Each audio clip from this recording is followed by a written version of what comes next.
Hello students, now I am going to start question number 9 of exercise 8.3. Now question number 9 says find the amount to be paid at the end of 3 years in each case. Now before doing this sum, let us understand what are interest, what are principal, what are amount. Okay. Now at first we have principal. Now what is principal? The money you borrow from the bank. The money you borrow from the bank is known as principal. Okay.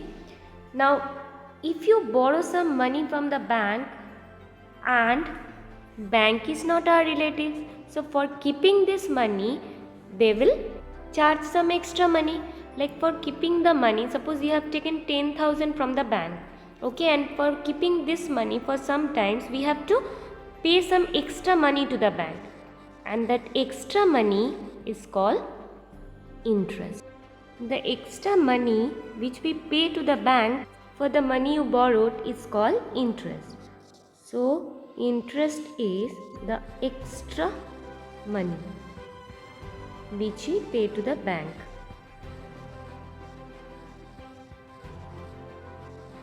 Okay.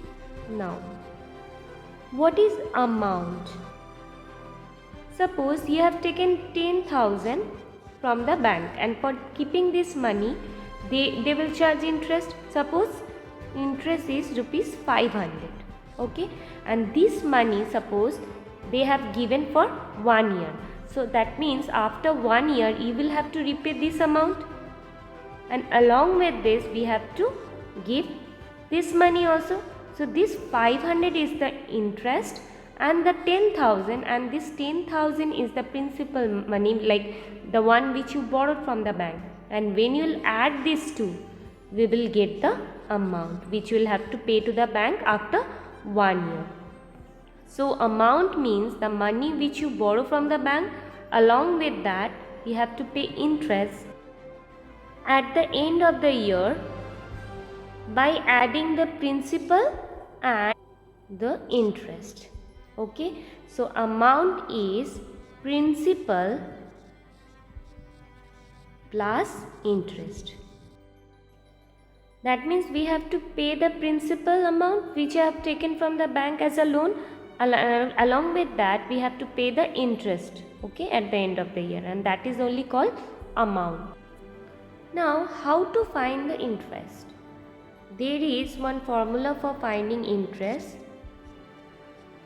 SI is equals to P into R into T by 100. Now, what is SI? SI means simple interest.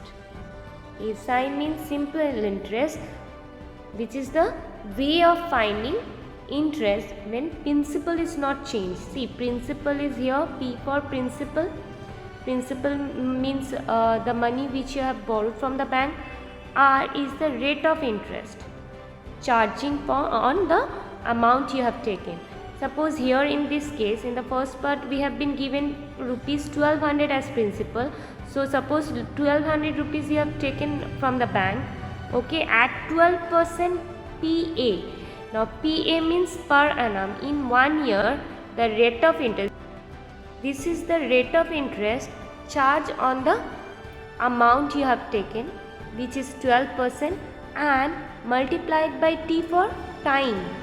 That means if you have taken some amount, like in this case suppose we have taken 10,000 from the bank, this money you want to keep for 1 year or 2 years or 3 years, okay.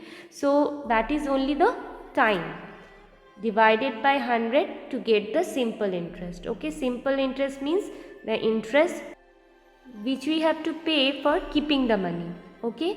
Now let's start. In the first part, principal is rupees 1200.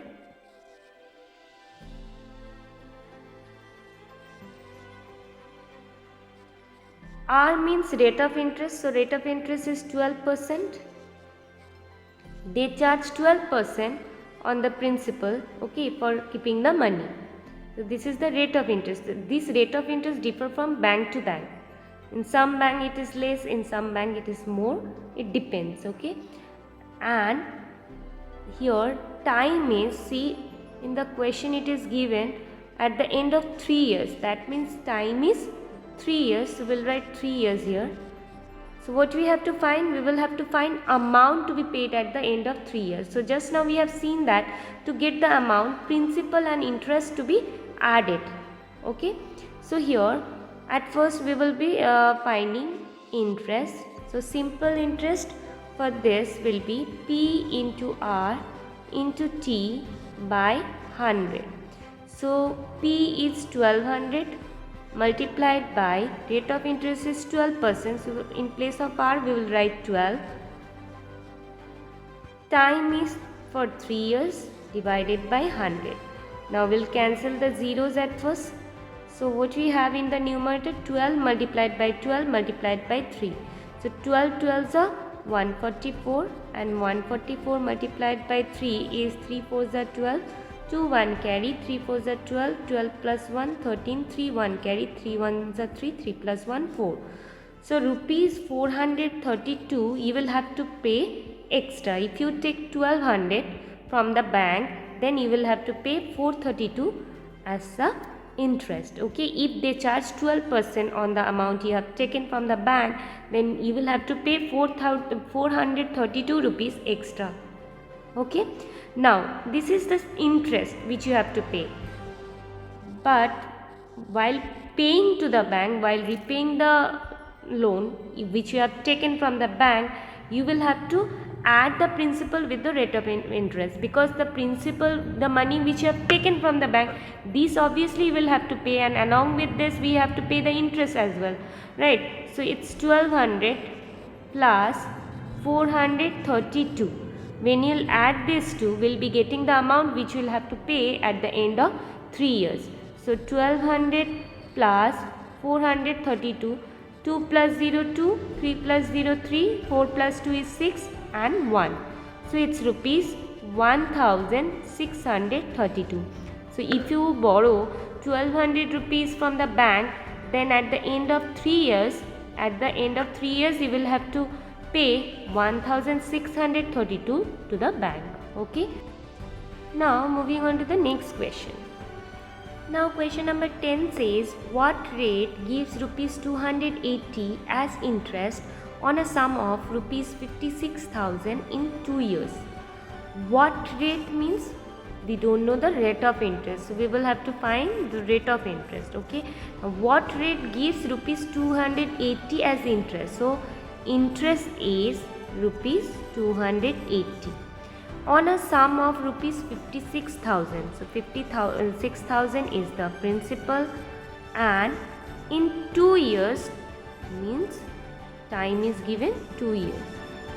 That means we will have to find, if you borrow 56,000, okay, if you borrow 56,000 from the bank for 2 years, then interest will be paid is rupees 280. So what will be the rate in that case? So we'll use the same formula, which is SI is equals to P into R into T by 100. Now simple interest is given, which is 280. So we'll put in place of SI is equals to, principal is also given. Now principal is 56,000. So we'll put in place of P into R, we don't know, we have to find the rate of interest, so it will remain same, and time we know, which is 2 years, so we'll put 2 divided by 100. Okay, now we'll cut the zeros at first to make the number smaller. So what we have got, 280 is equals to, here we have got, after cancelling 0, we have got 560 multiplied by R multiplied by 2 divided by 1. Now we will cross multiply, this way we will multiply, okay, this way we will multiply. Now since we are finding R here and here, see, below 280 no digit is present, so we can consider as 1. So when you will multiply this, what will you get? See, 560 multiplied by 2. Okay, let us first multiply this, then we will be doing cross multiplication. Okay, so 560 multiplied by 2, 2 zeros are 0, 6 2s are 12, 2 1 carry, 5 2s are 10, 10 plus 1 11. So it's 1120. So on the left hand side we have 280 by 1, and in the numerator 1120 multiplied by r divided by 1. Now we'll do cross multiplication in this way. So 120r multiplied by 1 will remain same. So it's 1120r is equals to 280 multiplied by 1 is 280. Okay, this way we just cross multiplied. Now since we are finding the value of r, so r should be alone. Now see here, it is given in multiplication form. So when you'll make r alone and we'll take 1120 to another side, since it is given in multiplication form, after changing the side it will be division. So 280 will remain same on the right hand side. We'll just take 1120 to the right hand side. So from the numerator it will come down to the denominator. Now we'll cut the zeros.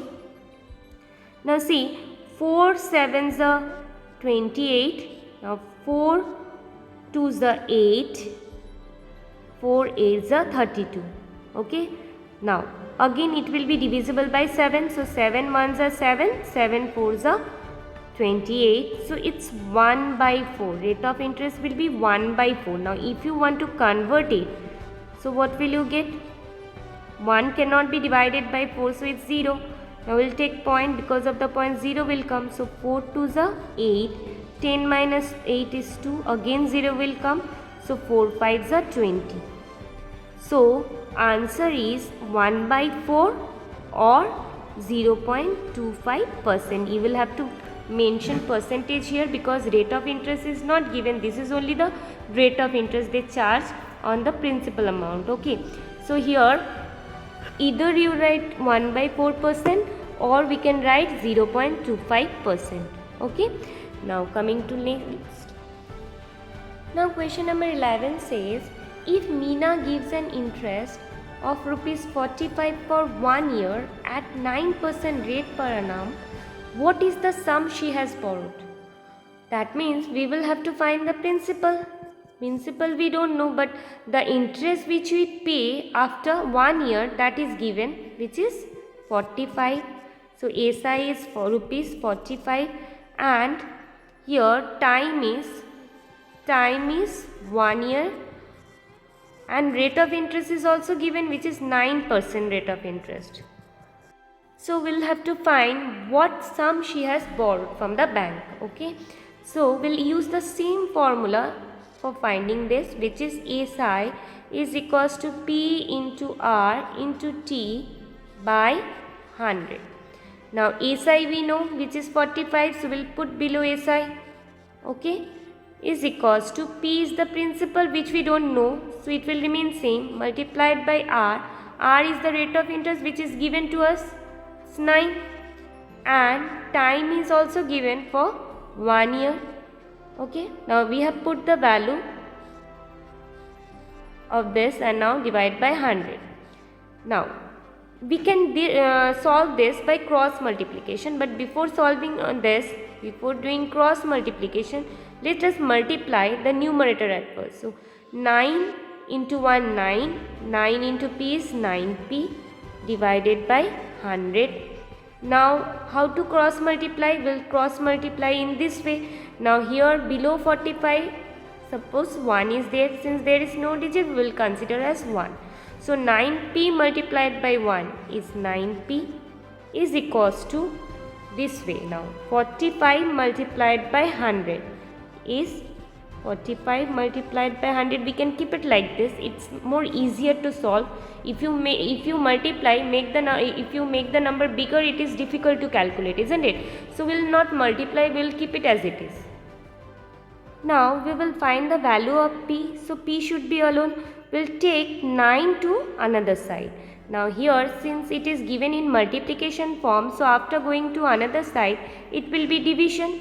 So what will be the value of P? So 45 multiplied by 100 will remain same on the right hand side. We'll just take 9 to the right hand side. So it was in the numerator. So after going to another side, it will be in the denominator. Okay. So 45 multiplied by 100 divided by 9.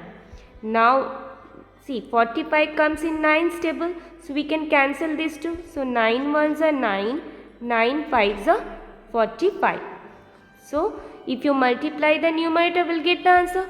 So 5 into 100 is 500. 500 divided by 1 is 500. So the money she borrowed from the bank, it's rupees 500. Okay. So this was the last question of this chapter. If you have any doubt, any queries, leave a comment below. Okay. Thank you, students.